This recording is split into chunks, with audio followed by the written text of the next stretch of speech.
And welcome back. I'm your host, Captain Rick Hoffman, and this is Buzz on Veterans. I've got 4 veterans here with me today. I've got Ron Gamble, Veterans Unite. Thank you for hosting us again. This is wonderful. My pleasure. I've got Megan Maloney from Maloney Associates. So creative with my Creative name. name. Yeah, give this a lot of thought. Yeah. I've got JJ Everett from Boeing. Nice to meet you, JJ. And Phil Burt from the team Red, White, and Blue. Welcome back, guys. This has been a lot of fun. And I've had a chance to chat with everybody a little bit, but JJ, talk a little bit about your service and then talk about your transition and what tools, what skill sets, what memories from the Navy helped you make your transition. Okay, so I was an in-flight technician on P3s for 24 years. I fixed radar, radios, nav aids, and all that stuff in flight, and I was also an instructor and an evaluator. Okay. So that helped me during transition to Boeing because they were looking for somebody that knew how to develop curriculum in an aviation environment with a crew. Other things that helped me out is I was a facilitator for Navy Leadership and Ethics Command for the last 4 years I was in the Navy. And we talked about things like communication, behavioral decision making, diversity, equity, inclusion, and ethical decisions, or maybe I already said that, ethical decision making. But that was really important for when I transferred to the civilian world because the way we make decisions in the military is very direct. There's a chain of command, and a lot of that stuff does actually transfer to the civilian world. But the way we are direct is a little bit different. There's more, if you talk about power bases, there's more influential power base in the civilian world instead of legitimate power base in the civilian world. Yeah. So for me to try to get a peer to do something in the civilian community, it's more about how I influence their decisions versus a piece of paper that says, hey, you're the chief.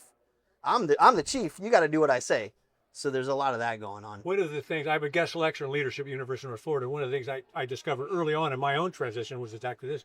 We forget that the Uniform Code of Military Justice, that 800-pound gorilla is right behind me. I'm getting results. Is it because I'm just a sparkling, wonderful, good leader? Maybe. Or is it because you have to do what I've told you to do and somehow I've made it good enough and give you the tools, the time, and the training to do what I've just told you to do, despite not giving you the reasons why you're doing it. You actually have to lead in the civilian. We have this mythology that every captain, every colonel, every admiral, every general, every chief, every sergeant major is a great leader. Maybe they are, maybe they aren't. The professor who allows me to teach, to guest lecture in leadership is a retired 3-star Marine. He graduated from the Naval Academy the same year I'm not a Naval Academy grad, but one of the interesting things, he hates when I do this. He hates when I talk about the myth of military leadership.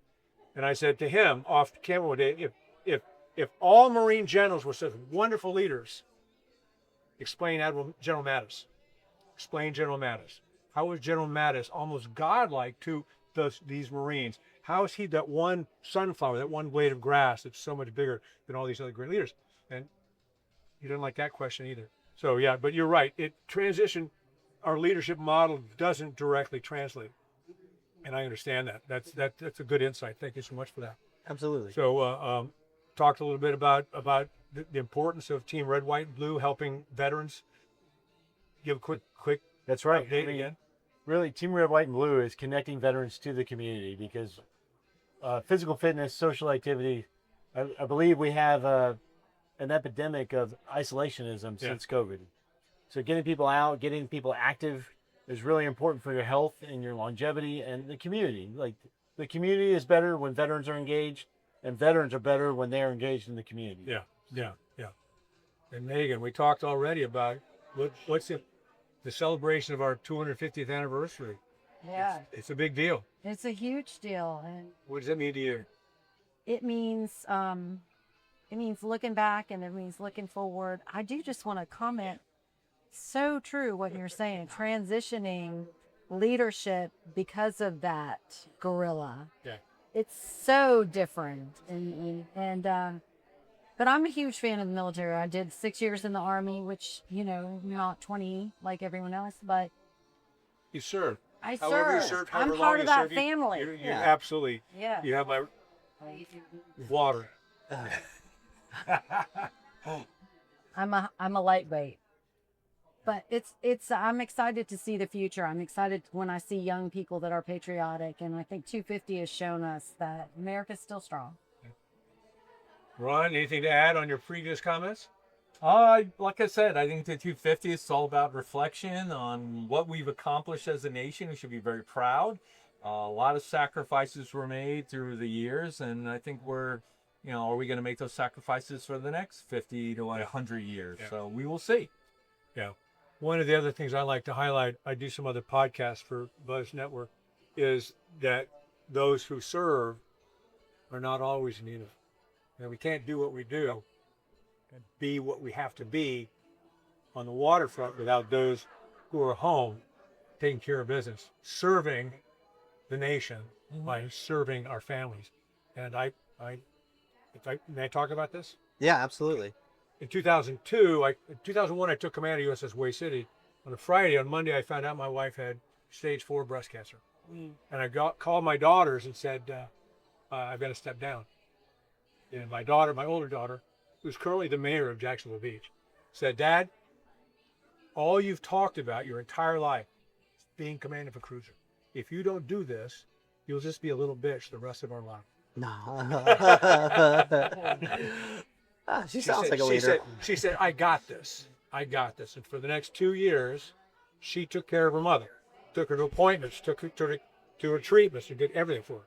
And when I left command of Way City, Jim Stavridis calls me up, said, hey, we're looking at you. I said, got to go home. So in 2003, I stepped aside, and I stayed and took care of my family. She took care of my family for 31 years. It was my turn. She wants so- to make him calm. Congratulations to you. Good luck on your journey, my friend. Thank you. Blessings to you. And on that somber note, that's the first serious thing I've said all day. God bless America. God bless America. Well, All right. I have one more sea story. Can I tell one more sea story? Okay, so I'm invited to Corpus Christi, Texas, to be the host for the Navy Birthday Ball. Corpus Christi, Texas, Beeville. It's where you want this? Sure, why not? Naval aviation. It's a home of naval aviation. So I'm retired. So I travel to Corpus Christi, which is not easy to do. And I get there and I'm looking at myself saying, oh, I've landed in Riyadh. I mean, with all the refineries, I mean, it's a terrible place. So I'm there. I do dinner. I'm in a coat and tie. I'm dressed up nice, but all these young aviators are in their uniforms and doing their thing. And I said, so I get up to speak. And I say, I don't know why I'm here. I don't know why I was invited. Your base command master chief invited me. Now, he had been a second-class hull technician when I commanded USS DeWert. Okay. Something I said or did to him 25 years ago made an impact sufficient for him to think that I'm the right guy to speak with you today. He has not told me what that is. still? He has not told me. Oh, I'm now giving this speech without having been told why he thought that I'm the right guy to have this conversation. So I spoke a little bit about the history. I spoke a little bit, and much of what we've reflected on today was reflected in my comments. And then I said, I'm going to share with you for the first time ever my leadership philosophy. Morale, defined as that totality of feeling good about your command, understanding your mission, being given the tools, the time, and the training to do your job, feeling appreciated. I invented DEI. I invented the idea of inclusion. I invented Nice. the idea of making sure that everybody felt appreciated and included and part of the leadership team. And I said, so morale is the cornerstone of combat readiness. Combat readiness is a foundation of our national security. But I got very serious. I reached beneath my podium and I said, and beer is good for morale. Therefore, beer is the foundation of our combat readiness. God bless America. Yeah.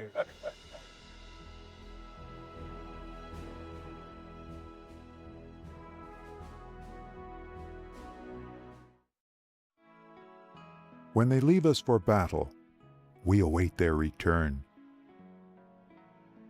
When their embrace is gone, we imagine them with us. Some don't come back. We grieve. Some come back hurting. We help. Heroes survive.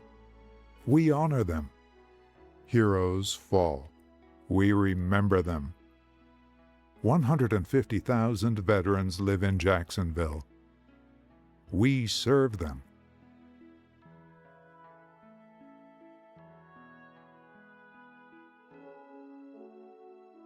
We're the Military Affairs and Veterans Department, City of Jacksonville. Because of them, our light never dims.